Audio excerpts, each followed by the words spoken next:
임대사업자로 등록하면 매년 각종 세금 혜택을 받게 되는데요. 정부가 임대주택들을 점검해 봤더니 무려 3,700가구가 임대 의무 규정을 위반해 적발됐습니다.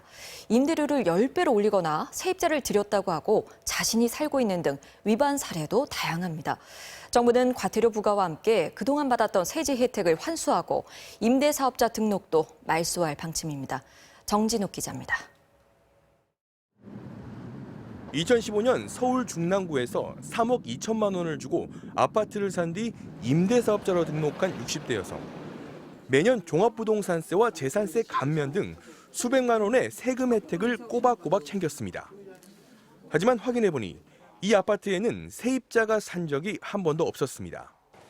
세를 준다고 신고만 해놓고 자신이 살았던 겁니다.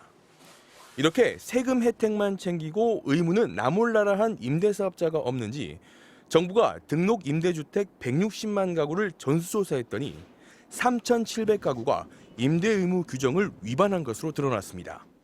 단기 5년, 장기 8년 등 약속된 임대 의무 기간을 지키지 않고 주택을 팔아 거액의 양도 차익을 챙기거나 임대료를 무려 10배로 올리는 등 임대료 상한선을 지키지 않은 경우도 많았습니다.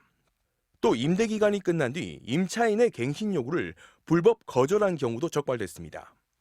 의무는 이행하지 않은 채 세제 혜택만 받게 되면 임차인들의 주거 안정이 침해를 입게 되는 경우가 발생을 하거든요. 이번 조사에서 위반 사례 중 절반 이상은 서울과 경기 등 수도권에서 나왔고 주택 종류별로는 아파트의 위반 건수가 가장 많았습니다. 이들에게는 최대 3천만 원의 과태료와 임대사업자 등록 말소, 세제 혜택 환수 등의 조치가 취해질 예정입니다. 정부는 필요한 경우 이들에 대한 세무조사에도 나서는 한편 올 하반기에도 추가 조사를 실시해 법 위반 사례가 없는지 확인할 계획입니다. MBC 뉴스 정준욱입니다.